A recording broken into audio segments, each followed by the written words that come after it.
نن انشاءالله دریم سپاره شروع کوو. اتشپیتم درس سورة البقره 253 آیات. اعوذ بالله من الشیطان الرجیم بسم الله الرحمن الرحیم. اللہ تعالی فرمائی تلک الرسل دغه پیغمبران، یعنی د آدم علیه السلام نه د محمد صلی الله علیه وسلم پوری. فضلنا مونږ فضیلت ورکړی دی، مونږ بهتری ورکړی ده. بعضهم د دوی نه ځینو ته، د دې پیغمبرانو نه ځینو ته. علی بعض په ځینو باندې، یعنی په ځینو نورو پیغمبرانو باندې. منهم د دوی ځینې، چې د دې پیغمبرانو ځینې. من څوک هغه دي، کلم الله چې الله تعالی ورسره خبرې کړي دي، لکه آدم علیه السلام، موسی علیه السلام او محمد صلی الله علیه وسلم. ورفع او هغه جل جلاله اوچت کړي دي، بعضهم ځینې د دوی، درجاتن په درجو سره، یعنی په مرتبو سره، په رتبو سره. وآتینا او مونږ ورکړي وي عیسی ابن مریم، عیسی علیه السلام زوی د مریم علیه السلام ته. البینات روخان معجزی. وایدناه او قوت ورکړی وو مونږ، وایدناه او قوت ورکړی وو مونږ هغه ته، یعنی او مونږ قوت ورکړی عیسی علیه السلام ته. بروح القدوس په پاک روح سره، یعنی په جبرائیل علیه السلام سره.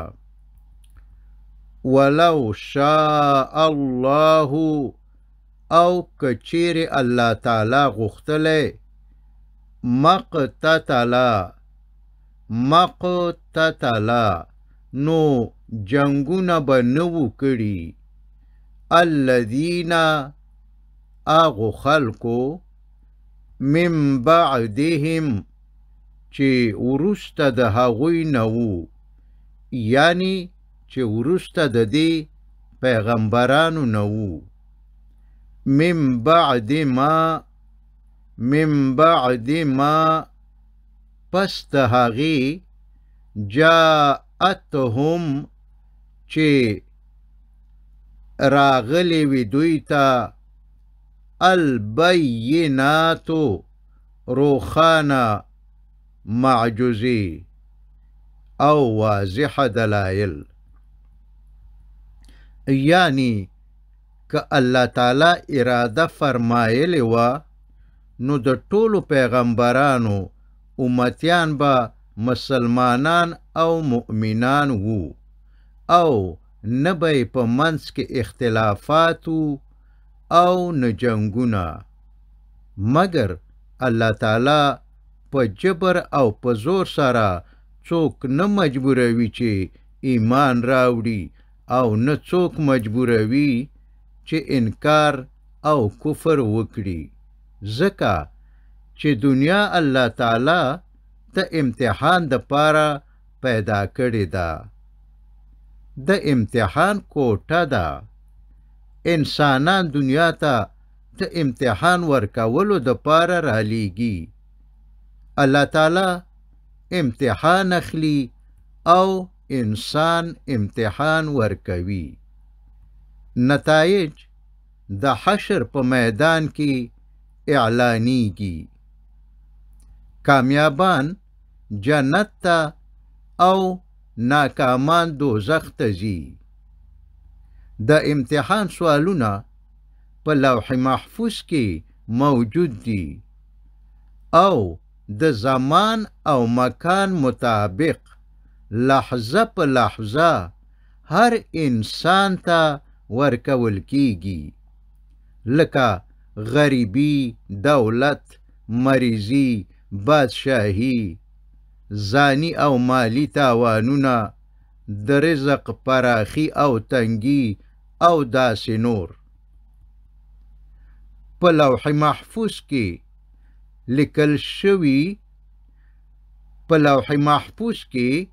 لیکل شوی تقدیر د الله تعالی د علم نه لیکل شوی دی. سوالونه ټول د الله تعالی د خوا نه دي، مګر د سوالونو جوابونه د بنده د خوا نه دي.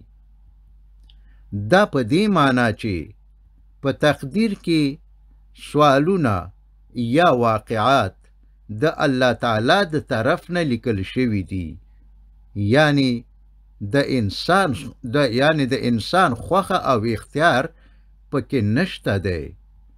او د سوالونو جوابونه یا د واقعاتو په مقابل کې عکس العملونه دا د انسان د خوا نه لیکل شوي دي. یعنی څنګه چې انسان په خپله خوښه او اختیار عکس العملونه کوي، بالکل همداسې لیکل شوي دي چې انسان به په خپله خوښه او اختیار سره داسې کار کوي.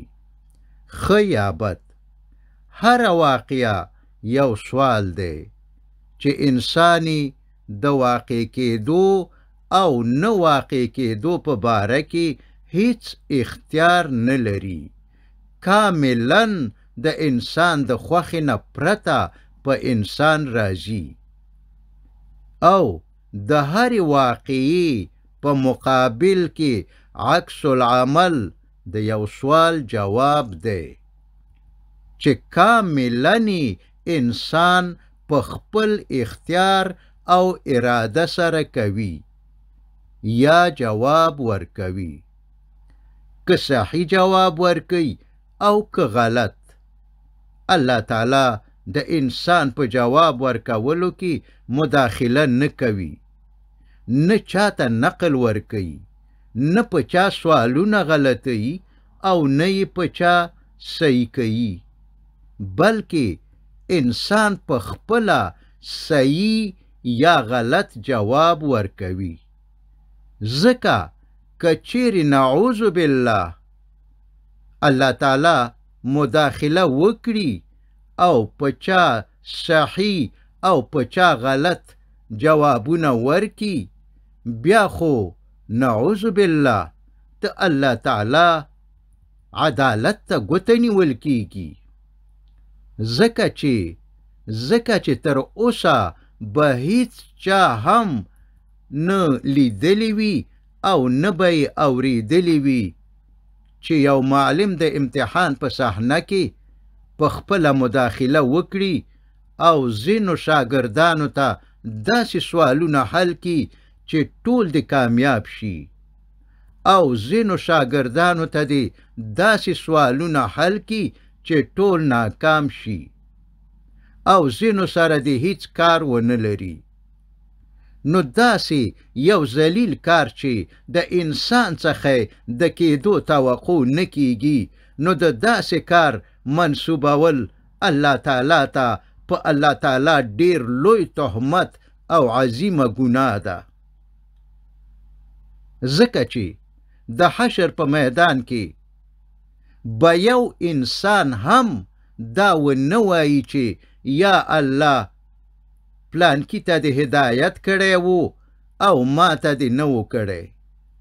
او یا څوک دا ووایي چې یا الله پلانکی دې جنت ته بوتلو او زه دې دوزخ ته. باید پوه شو چې دې امتحان ته د اماده کولو او د سوالونو د حلولو دپاره اول انسان ته تعلیم ورکول کیږي. د هر سوال د حلولو صحیح طریقه ورښودل کیږي چې د دې کار دپاره الله تعالی دنیا ته 1,40,000 زیات او کم پیغمبران او کتابونه را لیږلي دي چې اخرنی کتاب قرآن کریم دی چې د امتحان نوعه او د هر سوال جواب پکې شته دی او د هر چا په فطرت کې یې دا اچولې ده چې دا ښه دي او دا بد، او د هر چا په فطرت کې یې دا اچولې ده چې دا ښه دي او دا بد. هر چاته یې دواړه لارې ورښودلې دي چې دا د جنت لار ده او دا د دوزخ لار ده. برسیره پر دې د پیغمبرانو په تعلیم او قرآن کریم باندې د پوهېدلو دپاره یې د علم د حاصلولو اسباب 5 حواس او عقل ورکړی او بالاخره یې اختیار او اراده ورکړي تر څو چې د علم او عقل په رڼا کې خپل اختیار او اراده استعمال کړي.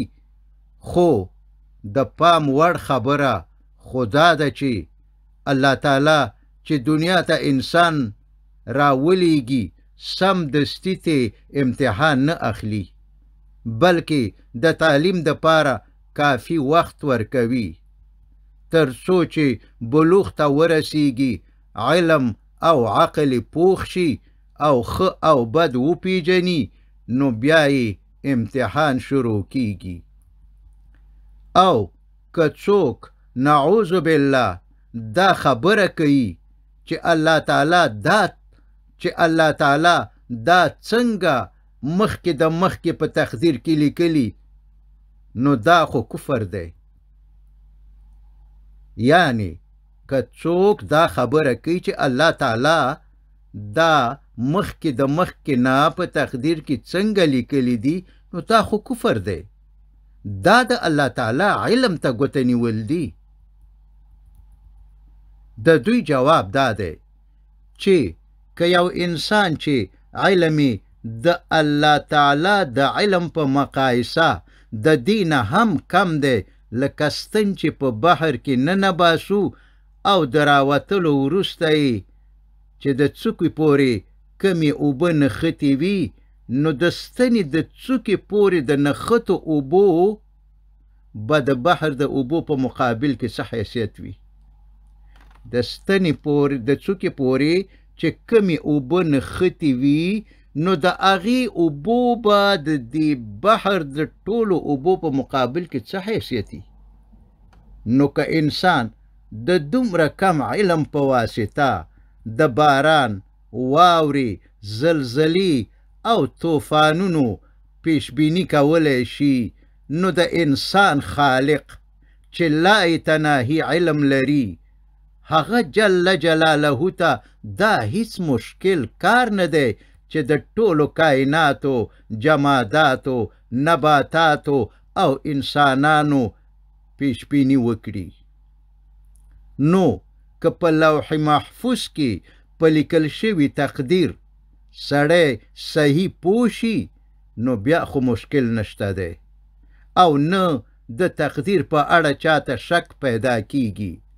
لیکن حقیقت دا دی چې اکثره خلک په لوح محفوظ کې د لیکل شوي تقدیر په نیمه خبره پوهیږي، یعنی په نیمه جمله پوهیږي او په نیمه خبره نه پوهیږي، یا په نیمایي جمله نه پوهیږي یا نیمه خبره کوي او نیمه خبره نه کوي. مثلا په تقدیر کې لیکلی دي چې بشیر به په پلانکي تاریخ پلانکي ځای کې په خپله خوښه او اختیار سره غلا کوي، خو دوی صرف په دې پوهیږي چې په تقدیر کې لیکلی دي چې بشیر په پلانکي تاریخ غلا کوي، خو په دې نه پوهیږي چې په تقدیر کې دا هم لیکلی دي چې بشیر به په خپله خوښه او اختیار سره غلا کوي. همدارنګه په دې نیمه جمله پوهیږي چې په تقدیر کې لیکلی دي چې پلانکی به په پلانکي وخت کې قتل کوي، خو په نوره نیمه جمله نه پوهیږي چې قتل به په خپله خوښه او اختیار سره کوي.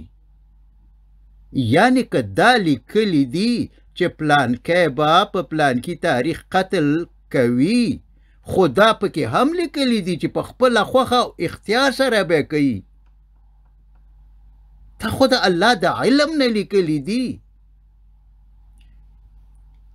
مثلا په دې پوهیږي چې په تقدیر کې لیکلی چې پلانکی به په پلانکي وخت کې 1,00,000 افغانۍ چنده ورکوي، مګر په دې نه پوهیږي، دا نه وایي چې دا هم پکې لیکلی دي چې په خپله خوښه او اختیار به یې ورکوي. یعنی د بنده ټول اعمال چې په تقدیر کې لیکل شوي دي، نیک وي او که بد، د ټولو سره لیکلی دي چې دا بنده په خپله رضا، خوښه او اختیار سره کړي دي، چې دا بنده په خپله خوښه او رضا سره کوي او کړي دي. یعنی د بنده په رضا لیکلی دي، د بنده د خوا نه لیکل شوي دي چې بنده به دغسې کوي. خو دوی د دې ځای پورې پوهیږي چې بنده چې اعمال کوي په تقدیر کې لیکلی دي، خو په دې نه پوهیږي چې دا هم لیکلی دي چې بنده ټول اعمال نیک وي او که بد په خپله خوښه او اختیار سره کوي. اوس آیات ته توجه وکړئ. ولكن او لیکن اختلفو اغوی اختلاف وکو، فمنهم نو د اغوی ځینې من آمنا چا په خپل اختیار سره ایمان راوړو. یعنی د پیغمبرانو امتیانو وروسته د پیغمبرانو نه چا په خپله خوښه او په خپل اختیار سره ایمان راوړو. ومنهم او د هغوی ځینې من کفره چا په خپل اختیار سره انکار وکړو. نه الله په چا په زور ایمان راوړی او نه الله تعالی په چا په زور انکار کړی. یعنی الله تعالی په زور سره نه څوک مسلمان کړی دی او نه یې څوک کافران کړي دي. ولو شاء الله او که الله تعالی غوښتلی وو، یعنی نو ټول به مسلمانان کړي وو. مقتتلو او په خپلو منځونو کې به هغوی جنګونه نه وو کړي. که الله غوښتي ټول به مسلمانان شوي وو، خو دنیا خو الله د امتحان دپاره پیدا کړې ده. انسانان د امتحان دپاره رالیږلي دي. دوی ته اختیار ورکړی چې په خپله خوښه یا اسلام قبلوي او که کفر قبلوي. الله تعالی ورته پیغمبران رالیږلي دي، کتابونه رالیږلي دي. الله تعالی فطرت ورکړی دی. الله تعالی ښه او بده لاره ورته ښودلې ده. عقل یې ورکړی، حواس یې ورته ورکړي دي. بس نور نو د بنده خپله خوښه ده چې ایمان راوړي او که نه راوړي. مقتتلو او په خپلو منځونو کې به هغوی جنګونه نو کړي، مګر الله تعالی داسې نه کوي چې جبرن یا څوک مسلمانان کی او یا کافر کی، ولكن الله او لیکن الله تعالی يفعل ما يريد، يفعل ما يريد هغه څه کوي چې هغه جل جلاله یې غواړي. بنده ته موقع ورکوي چې په خپل اختیار او اراده سره د امتحان ټول سوالونه په خپل حل کی. وصلى الله تعالى على خير خلقه محمد وآله وأصحابه أجمعين.